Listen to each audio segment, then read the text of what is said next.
que você vê que, né, e começa a mostrar essa multidisciplinariedade e essa importância. Também falo muito nas minhas aulas, por favor, essa rixa desnecessária de falar eu sou, né, minha profissão é a que vai dominar este setor, você não vai chegar a lugar nenhum.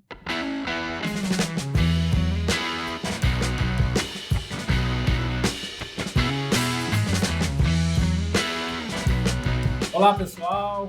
Sejam todos novamente bem-vindos de volta a mais um episódio do nosso podcast O Aviário, trazendo aqui grandes nomes da avicultura brasileira para estar aqui conversando um pouquinho com a gente, dividindo a experiência de cada pesquisador, cada colaborador, cada pessoa aí que tem uma mente brilhante e está trabalhando para a avicultura. A gente está trazendo exatamente para explorar um pouco do conhecimento dessas pessoas. E hoje a gente tem o prazer de receber aqui a professora Carol, a Andréia Alfonso Torres Cordido. A Carol, ela é médica veterinária formada na Universidade Nacional da Colômbia, você está vendo uma colombiana, hoje nós temos aqui uma convidada estrangeira. Ela tem o seu mestrado já aqui no Brasil, certo? Na Universidade, né, na Unesp de Jaboticabal. Foi inclusive orientada do nosso querido professor Marcos Macari no doutorado. E atualmente ela é professora associada, certo, na Universidade Estadual Norte Fluminense e tem experiência com avicultura. E eu vou fazer um desafio aqui para a Carol. É sempre bom quando a gente recebe uma pessoa, né, que vem, né, de outros lugares, né, para ela contar um pouquinho da trajetória dela, né, como é que uma médica veterinária colombiana virou, né, especialista em avicultura, né, se dedicou a essa área. Então eu queria começar conversando, Carol, e você contasse um pouquinho para a gente como é que você veio parar, né, na avicultura. Muito obrigada, professor Marcos, e um grande prazer de conhecê-lo, de conhecer o podcast O Aviário, e poder compartilhar um pouquinho da minha experiência aqui. Então, para compartilhar sobre como que eu cheguei aqui, desde a graduação, realmente eu comecei a trabalhar na área de avicultura, num grupo que lá na graduação, eles chamam, na Universidade Nacional, chamam de grupos de aprofundamento. Então, nesse tempo, não tinha. Faz 20 anos que estou no Brasil, tá, professor? Exatamente 20 anos. Cheguei em 2004 no Brasil. Mas durante a minha graduação, lá na Nacional, então tinha linhas de profundização. Eles trabalham com, ou seja, o aluno já nos últimos 2 anos já vai com alguns professores que quer trabalhar. E gostei muito da professora Marta Pulido, foi durante a aula de avicultura que eu me identifiquei. E comecei a trabalhar com ela, só que era da patologia aviária. A parte lá era patologia aviária, o nome da disciplina. E com ela, então, fiz toda a parte de aprofundar meu estágio obrigatório, acompanhei das reuniões, que era junto com zootecnistas, veterinários, imunólogo, eram todos os professores que se envolviam na avicultura. Tinha o professor de virologia, então era tão amplo que eu já vi a minha carreira de outra forma. Eu tive contato nesse momento com os meus colegas da zootecnia que eu não tive contato antes, né? E comecei a ver a importância da nutrição na avicultura, a interação da nutrição com a parte, eh, com a própria sanidade das aves. Então, essa fase para mim foi enriquecedora e já me senti, eu tenho que continuar na área. E comecei a participar também colaborar no AMEVEA, que lá é como se fosse o encontro nacional e também agora chamam internacional, de avicultura na Colômbia. É um evento anual. Então, eu colaborava porque a professora fazia parte da organização desse evento. E eu era a do semáforo para colocar se estava faltando 5 minutos. Então, o palestrante falava tinha, né, eu colocava amarelo, eu era a que tinha isso, então eu estava sempre na primeira cadeira. E o professor Macari, ele foi fazer uma palestra na reunião que eu estava colaborando. E eu fiquei fascinada falando justo de fisiologia em avicultura, porque dentro das disciplinas que gostei na graduação foi fisiologia. E ele falando de fisiologia gastrointestinal, tudo que como que me abriu a cabeça pensando, nossa, que área tão interessante. Mas ainda faltava terminar minha graduação, meu trabalho, minha monografia, enfim. Aí eu conheci o professor e ele me deu um cartãozinho de visita e falou: vai fazer pós-graduação no Brasil. Mas para mim isso era como assim sair do país, né? Era ainda bastante sem muita experiência, sem saber que isso era possível, a internacionalização. Mas fiquei com o cartão e continuei minha vida.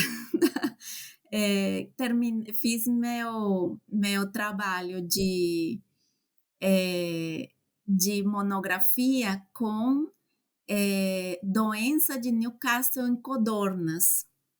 Aí porque nesse tempo teve casos de notificação na Colômbia, isso foi em 2000, nos anos 2000, e eu comecei a fazer um trabalho porque estavam começando na Colômbia a fazer o programa de como que vai ser o programa de emergências, né? Qual vai ser o plano de emergências na Colômbia? Como que vai ser tratado isso? Estava começando a ser falado isso no Instituto Colombiano Agropecuário, que é como se fosse, né, tem a ver com o Ministério de Agricultura da Colômbia. Eles estavam começando essas pesquisas, esses trabalhos, e a Marta Pulido se envolveu com esse projeto para entender se a codorna tem que ser vacinada ou não. Essa era a pergunta lá do trabalho. Então fizemos desafio e tal e começamos esse trabalho. Só que eu continuava com meu pensamento se vou conseguir trabalhar em fisiologia. E já quando já devia iniciar minha pós-graduação, conversei com o professor Oviedo. Alguém me passou o contato dele, ele já estava nos Estados Unidos, ele é colombiano também, estudou no Brasil, e alguém me falou, fale com ele, que ele te ajuda, ele te dá os caminhos para chegar no Macari. Então, foi ele que me foi guiando, e eu lembro muito que me enviou um e-mail, porque nessa época era tudo só e-mail, né? Ele me enviou um e-mail explicando, falando, Jabuticabal é muito pequeno, vá numa cidade melhor, tenta ir em outra cidade que tenha melhor qualidade, pensando que era muito pequena a cidade. E me falou de outros professores, enfim. Mas eu queria nessa área. Então, ele me ajudou, conversou com o professor Macari, e aí já comecei a conversar diretamente com o professor Marcos. E o Oviedo, o único assim que ele me enviou muito claro no e-mail foi, por favor, você lá vai ser uma colombiana no Brasil, você não é a Carol, você é a colombiana que está indo, então você é embaixadora do seu país lá. Então, muito cuidado com quem fala, eu te estou recomendando, cuidado com o que vai fazer lá. Então, foi bem, assim, enfático nesse e-mail, mas eu entendo perfeitamente o que ele quis dizer. Em busca do ambiente ideal para sua produção, a Aquece oferece aquecimento especializado, totalmente automático para a produção animal, garantindo distribuição uniforme de calor. Mais de 12 anos entregando soluções eficientes em todo o Brasil. Aproveitar aqui, meu Carol, mandar um enorme abraço para o nosso querido Edgar Orlando Oviedo Rondon. Eu estudei com ele nos Estados Unidos, fomos colegas lá, sou muito amigo dele. E sei exatamente o que ele recomendou para você, que ele é essa cara da seriedade mesmo, né? Ele esteve no Brasil fazendo o mestrado dele, depois foi fazer o doutorado nos Estados Unidos. E a gente aproveita, agradecer ele, né, por ter aberto as portas para você ter entrado aqui no Brasil. E isso é a cara Sim, dele, eu uma que pessoa talentosa. agradeço até hoje, professor. Legal, que legal. Duas pessoas queridas aí na sua trajetória que interagem comigo, né? O Edgar e o querido Macari, né? Beleza. E aí você desembarcou no Brasil. E aí desembarquei no Brasil e veja que, com certeza, de qualquer forma, vindo, seja como estrangeiro, sempre tem alguém do teu país para te receber, para ou lá em Jaboticabal tinha uma colônia, um grupinho que estava estudando na Unesp. E foram as pessoas que me receberam, que me ajudaram no início, e depois eu já comecei né, ter o grupo mesmo lá da fisiologia, com os outros orientados do professor Macari, do professor Renato Furlan, da professora Elizabeth Urbinati, que era que nos ensinava sobre endocrinologia. Eram professores que estavam todos sempre, ou seja, não que trabalhassem juntos, mas no mesmo departamento, então os alunos sempre estávamos juntos, trabalhando juntos.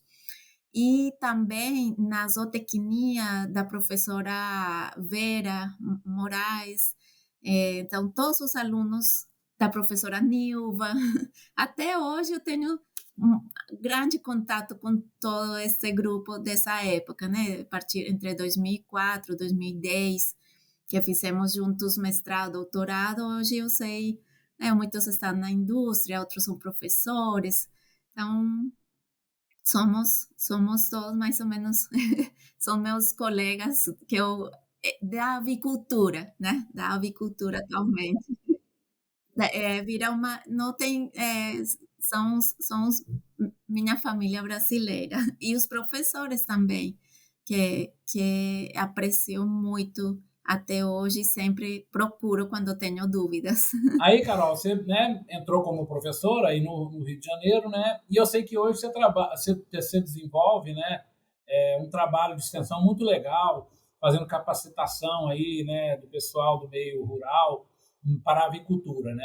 E o Rio, né, a gente sabe, não é um grande, vamos dizer, produtor de frangos de corte, né? Tem empresas muito boas, muito respeitáveis, mas não está entre os maiores, ranqueado entre os maiores produtores de frango do país, embora seja um grande centro consumidor, né?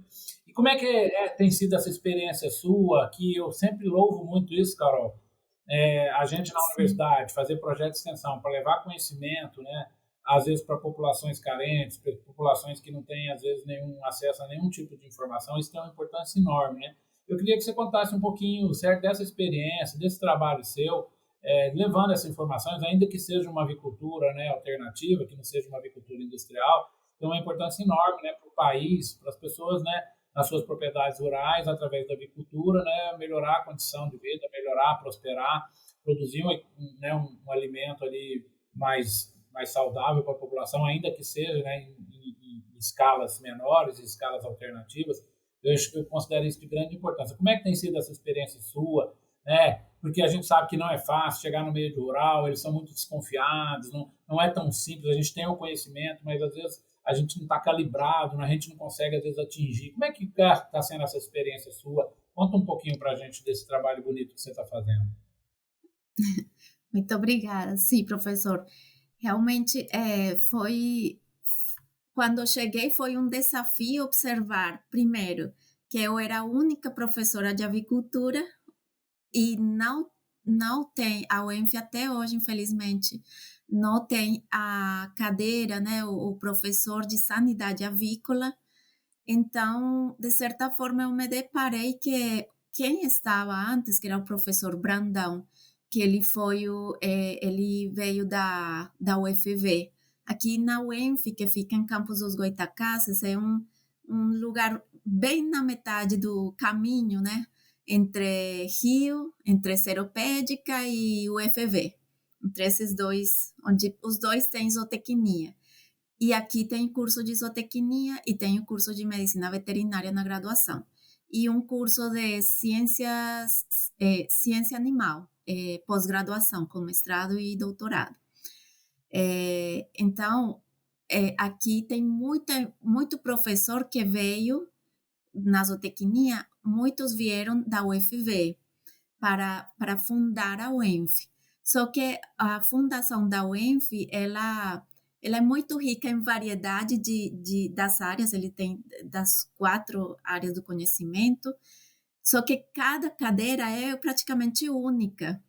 E é uma luta que a UENF tem até hoje, que está fazendo 30 anos, que fez o ano passado, vai fazer 31, de completar o corpo docente. Tem 340 professores e era para iniciar com 600. E já se passaram 30 anos e não houve esse entendimento político. Então, ganhou agora a questão de a autonomia universitária, mas cada ano é um passinho bem pequeno que a UENF consegue dar.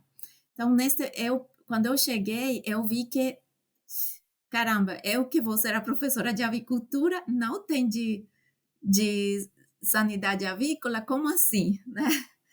Aí, eu comecei para turmas de veterinária, deixar uma partezinha pequena, né, conversando junto com os professores de patologia, de virologia, para que eles tivessem uma noção, né, de doenças e eles mesmos e tentar trazer também o professor de patologia, trazer as professoras da UF, que são da avicultura, né, são de sanidade avícola. Aí eu comecei a me entender com todos os professores de avicultura do estado. Então, eu converso muito com as professoras da UF e as professoras da Rural, que são do Instituto de Zootecnia. Então, de certa forma, começamos a nos entender, mas eles também falam das dificuldades aqui e que tem que trabalhar muito com extensão. A extensão, ou seja, aqui é como voltar, não sei se falar dessa forma, mas parece que você está voltando à época, ao passado no conhecimento. Você não tem como falar aqui em tecnologia de ponta quando conversa com o produtor, ele ainda traz coisas que são extremamente, né? Não sei como falar, professor. Eu entendo. Assim, você tem razão. A dificuldade básica ali, né? Que tem informações básicas, né? Falou. Sim, básica de quem está em posse da terra, ele não é produtor rural, mas ele quer produzir, mas muitas vezes não são pessoas nem com instrução básica. Então, tem que chegar a instruir mas eles produzem. Ou seja, eles produzem da sua forma, mas da forma que víamos mais antigamente, mesmo sendo 100, 200 aves, mas eles pensam que tem que ser o milho, que é isso que faz, né? Tem que ser, a ave tem que estar solta, tem que, senão não é. Como que escutava, não sei, né, explicar, mas é muito conhecimento ainda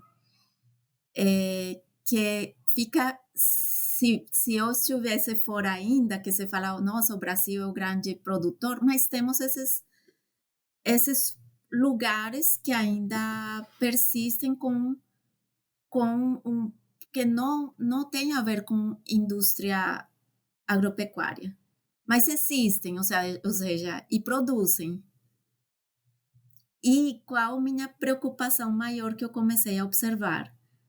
Que inclusive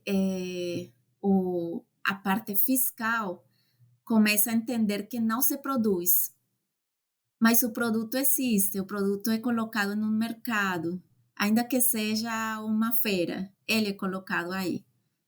E esse produtor não tem essa capacitação, ele não faz ideia que existe uma legislação mínima de vacinar contra a salmonela. Não faz ideia disso.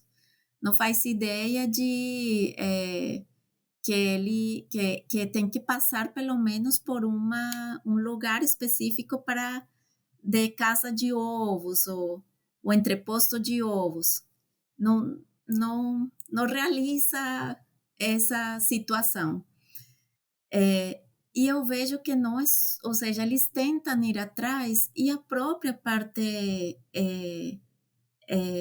pública, né, o serviço público, também não tem essa capacidade de absorver essa demanda deles. Então, as prefeituras não entendem a necessidade de ter um médico veterinário responsável, né? Então, eles ficam ao léu, mas eles nunca vão deixar de produzir, porque eles daí tiram uma pequena renda. Faz parte, sim, da sua renda. E vem a questão da gripe aviária recentemente, né?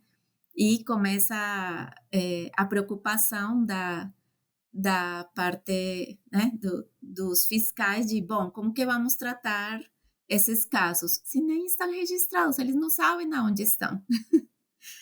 Porque não existem no mapa produtivo, nem cadastro tem.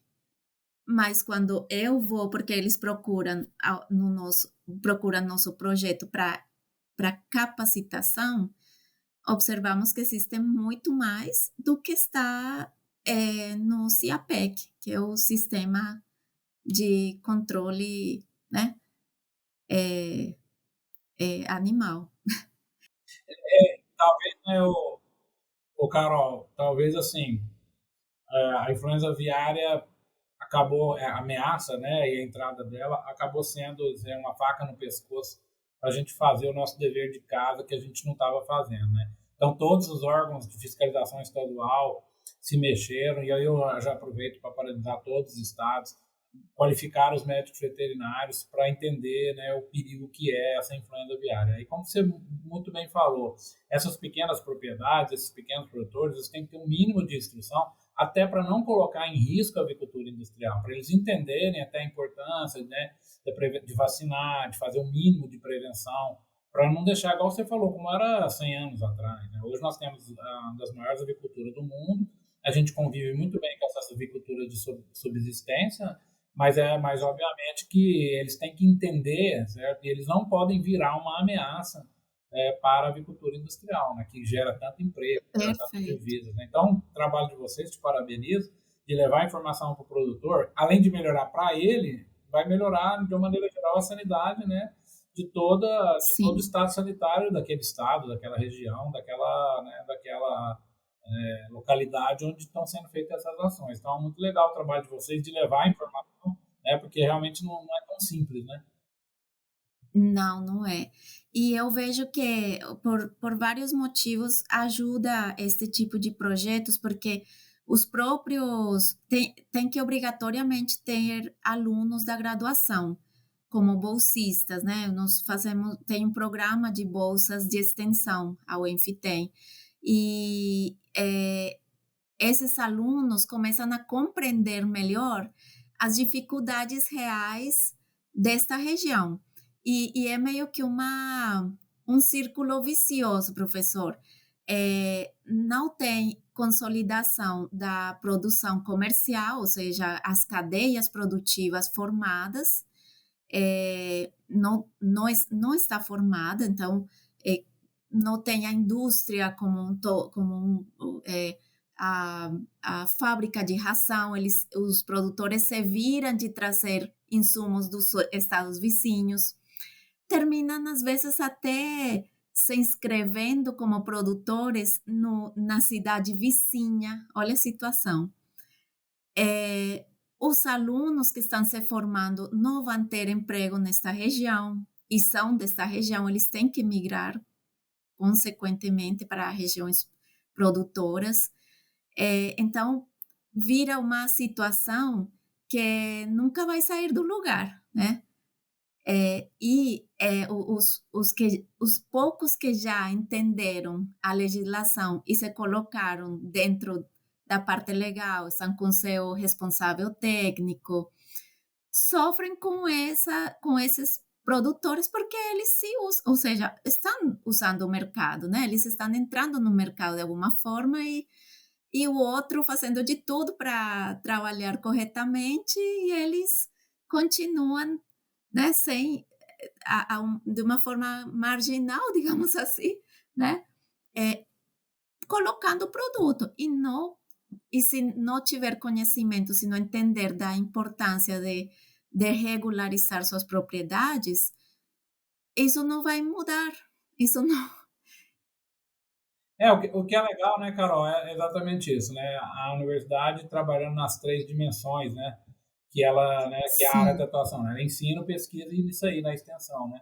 É parte do nosso isso, trabalho levar um pouco, embora a gente não tenha, né? Infelizmente, a universidade não tem mecanismo de financiar esses projetos de extensão. Você falou de dar bolsas e tal, mas às vezes a gente não tem um carro mas que está à só isso. disposição. Às vezes você não pode fazer uma coisa um pouco mais elaborada, estruturada. A gente esbarra na questão do Correto. financiamento da extensão, que muitas vezes são os recursos são pagos, né? Mas que legal, né, que vocês estão aí antenados com essa exigência, rompendo essas dificuldades e levando a informação de um jeito ou de outro. Você chega lá com seus alunos, é claro que alguma propriedade já entende melhor, outra já entende pior, mas faz parte do processo, né?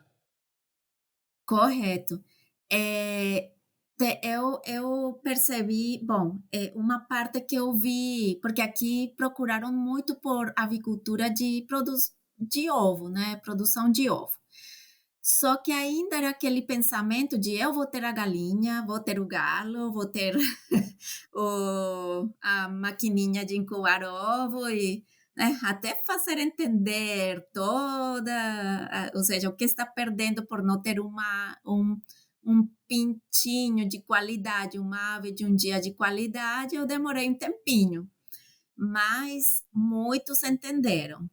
E já, pelo menos nesse sentido, eles recebem aves de incubatório comercial.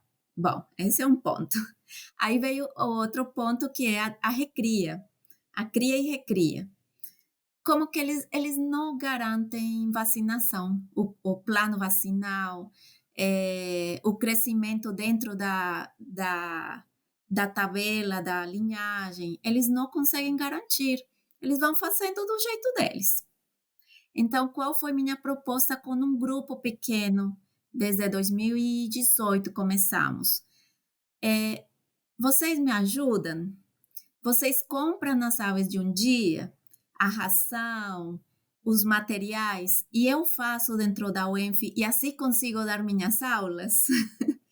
Essa foi a proposta para eles. E alguns toparam. Foi um grupinho, me permitiram iniciar com 600, um lote de 600 aves, porque era o que eles iam alojar. Eles estavam acostumados a fazer alojamentos de 200 aves. E fizemos a recria de todos os animais juntos. Os alunos aprenderam, fizeram suas práticas, vieram do colégio agrícola fazer aula prática da UENF, da veterinária, zootecnia, e depois foi a distribuição das aves. E daí para frente não paramos. Então, estamos fazendo essa fase de cria e recria de algumas aves, de alguns produtores dentro da UENF, e aí eles garantem vacinação, tudo até conseguir levar até 14 semanas, e aí eles levam para a sua propriedade em uma idade que eles já conseguem trabalhar e não estão com, né? E também ajudando eles a planejar os lotes. E esse tem sido o trabalho do grupo de extensão que eu acho que tem ajudado bastante nesses produtores. Parabéns, professora. Você vê um pequeno exemplo, né, de que, né, o que a informação, o conhecimento, o poder transformador, né, desses conhecimentos básicos na propriedade rural. Com certeza, esse produtor está triplicando a sua produção de ovos para pôr por baixo. Né? A partir do momento que ele Isso tem uma aí. linhagem, né, industrial, sabe trabalhar isso, a cria-recria já é feita sob todos, né, os parâmetros técnicos aí, e quer dizer, forma bem a franga, uma boa franga a gente sabe vai ser uma boa poedeira. Né? Então, muito legal o trabalho. E isso aí, talvez, professora, a senhora talvez não tenha a dimensão disso, porque isso começa a ter um efeito cascata ali do vizinho, do outro, e as pessoas começam a entender, né, que tem a forma certa de fazer, e que aquela forma certa de fazer é que vai trazer o benefício, que vai trazer o dinheiro no bolso dele. E é isso, esse pequeno, né, exemplo aí, ele começa a transformar ali, né, a realidade local. Né? Então, muito legal o trabalho. Eu acho que a gente fica até orgulhoso, né, de ver que a universidade, onde ela vai, não é uma coisa para mudar o país da noite para o dia. A educação é um processo que tem que ser contínuo e o poder transformador da educação é o exemplo prático que a senhora está dando aí. Muito legal. E isso ainda que a senhora falou, ainda conseguiu um benefício de ajudar os seus alunos no ensino deles. Quer dizer, ao fazer a extensão, né, está fazendo junto ali o ensino, e os meninos vão ter oportunidade, né, de ver na prática ali o que é fazer a cria e recria, né, das pintinhas e da franga. E, então, assim, parabéns, muito legal. Acho que é um ótimo exemplo que fica aí para as pessoas que estão nos ouvindo, que estão nos acompanhando, né?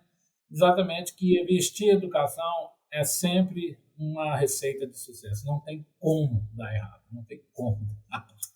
Concordo, professor. Mas parabéns pelo projeto, eu acho que deu bem a noção do que está sendo feito. Já caminhando aqui para o fim, professora, a gente termina os nossos podcasts com 3 perguntas, né? Então vai lá a primeira, certo? Que livro dentro da área de avicultura, assim, eu sei que recomendar livro, e principalmente na avicultura, é muito complexo, porque a informação ela é muito segmentada, né? Então os livros são todos especializados, mas destaca um livro aí dentro da área técnica que a senhora acha que valeria a pena fazer um comentário. Eu mantenho na minha biblioteca o de produção de frangos, da Facta. A série da Facta eu mantenho, Isso, professor. ótimo, ótimo. Porque, e eu tento até atualizar, até fiquei procurando uma edição do Produção de Frango de Corte, porque acabou. Não sei, eu me dormi, não conseguia comprar, mas enfim.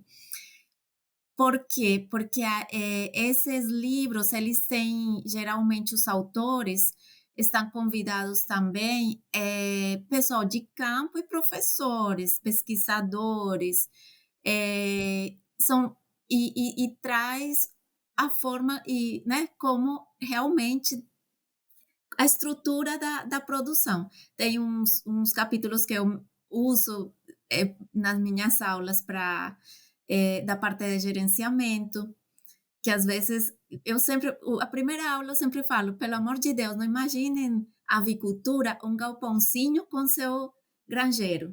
Não é, a avicultura não é isso, e você não vai ser o zootecnista ou o veterinário que vai estar lá dentro. Não é esse o objetivo da nossa profissão. É muito além, e começo a falar da cadeia produtiva, né?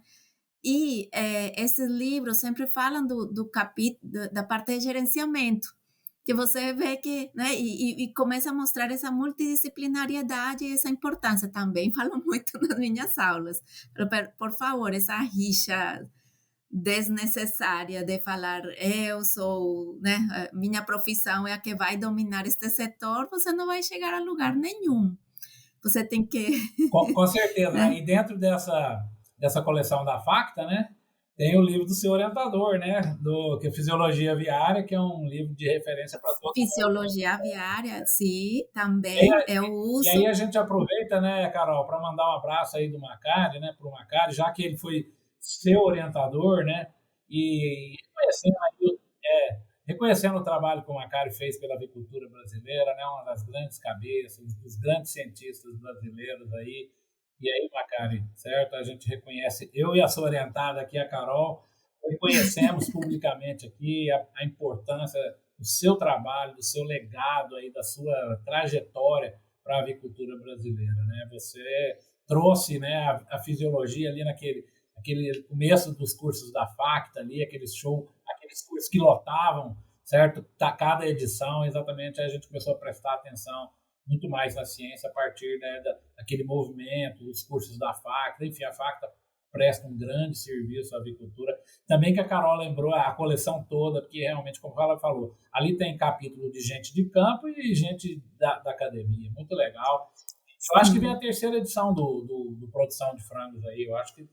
acredito que sim, por isso deve ter esgotado o anterior. E também e só mais um, posso pôr? Claro, claro, ótimo. O livro de métodos, da professora Sakomura, porque professor, para trabalhar os projetos de pesquisa com poucos recursos, tem um capítulo que eu faço esses meninos lerem sempre, que é o de casualização dos animais quando vai iniciar uma pesquisa, né? Qual a importância de partir de grupos homogêneos, né, com variação homogênea, e eu peço para lerem, e esse capítulo eu destaco do livro da professora. E agora, Carol, deixando a avicultura de lado, assim, um livro aí que te marcou, ou que você leu recentemente, ou que você leu lá atrás, enfim, um livro aí que você leu aí para você fazer algum comentário, destacar para os nossos colegas que estão nos acompanhando aí no nosso podcast. Sim. Bom, neste momento estou lendo Cien años de soledad en español, solo para no dejar de, para enriquecer mi español, o de nuevo, para ter de novo o espanhol perto. Mas um livro, o Rio da Dúvida, professor. Ele eu não me lembro muito bem o nome da autora, mas foi uma, é Cláudia alguma coisa, mas que trabalhou, muito, é uma jornalista que trabalhou muito perto da história de Roosevelt, do presidente dos Estados Unidos. E, ou seja, o que destaca esse livro é que este presidente, ele, quando se aposentou, ele gostava de fazer safaris, né? E ia para a África fazer safaris e tal. E decidiu fazer um safari na Amazônia. Então, ele acreditou que fosse a mesma coisa. E se preparou para ir a uma expedição do Marechal Rondon, é Marechal, né? Isso, Do Rondon. então, E o Rondon permitiu que ele fosse com sua comitiva, só que ele achou que ia ter, ou seja, trouxe até canoa, caixas e caixas de chá para isto, chá para aquilo, um monte de coisas, que percebeu que isso para a sobrevivência não significa nada, e terminou admirando como a equipe do Rondon, que era quase toda de soldados que eram indígenas, ou seja, como de família que conheciam lá a região, né? Como eles conseguiam sobreviver tranquilamente em um lugar tão nefasto, tão cheio né, para sobrevivência difícil. E, e viu a vida de outra forma, e foi até um episódio da vida dele, quase no final da vida dele. Então, achei impactante ah, legal, legal. esse E livro. para terminar, Carol, assim, como que você, é a nossa pergunta clássica aqui, né? Como que você enxerga, e você é professora, né? Então, certamente você tem essa conversa com seus alunos, né? Como que você enxerga o profissional de sucesso? O que uma pessoa, né, na avicultura tem que ter, tem que conquistar, tem que formar para ser um profissional de sucesso? Professor, ele precisa entender que a parte técnica sempre tem que estar acompanhada da parte da sua postura profissional, né? Eh, o que eu falo, responsabilidade, ter ou seja, pode ser que nesse momento ele não tenha o conhecimento na mão, mas ele tem que ter rede de contatos. Então, aqui dentro da universidade, ele tem que fazer sua rede de contatos. É aí que começa, né? Isso vai fazer parte do seu trabalho profissional também. E não sabe, fala, não sei. Pronto. Mas vai atrás, porque vão te perguntar de novo. É o que eu falo com eles, assim, de forma geral, é isso. Seja humilde com o conhecimento e, ao mesmo tempo não pare, porque senão também vai ficar em um momento principalmente a avicultura, é tão. Ou seja, eu toda vez eu falo, olha, isso na aula passada eu falei tal coisa. E olha o que apareceu agora de novidade. Eu falo que, né? Então, eu mostro para que percebam, cuidado com.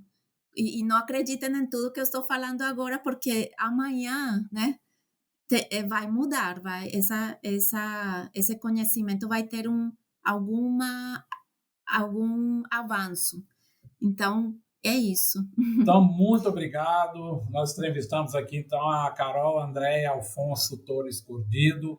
Muito legal, Carol. Muito obrigado aí pela entrevista, né? Parabenizar aí pelo seu trabalho Obrigada, como professor aí na universidade, levando conhecimento para os alunos, esses trabalhos legais que vocês estão fazendo de extensão, levando conhecimento aos produtores. E obrigado por você ter arranjado um espaço aí na sua agenda para a gente estar conversando aqui, para levar para o pessoal que nos acompanha aí a sua experiência, enfim, a sua expertise. E muito legal ter te entrevistado. E eu deixo, então, as palavras finais para você. Eu que agradeço que o aviário tenha entrado em contato comigo, porque realmente compartilhar. São poucas as ocasiões que a gente tem, né? Mas a troca que eu vejo dentro dos podcasts deste grupo são maravilhosos, né?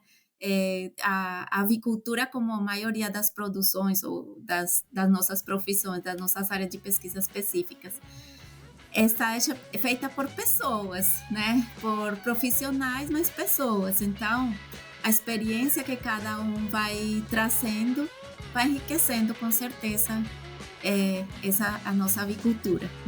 É isso, pessoal. Muito obrigado às pessoas que estão nos acompanhando e esperamos vê-los de volta nos nossos próximos episódios. A gente está aqui sempre trazendo as mentes brilhantes da avicultura, da nossa avicultura brasileira e até mesmo mundial. Um abraço e até o próximo episódio. Tchau, tchau, gente. Valeu, obrigado. Tchau, tchau.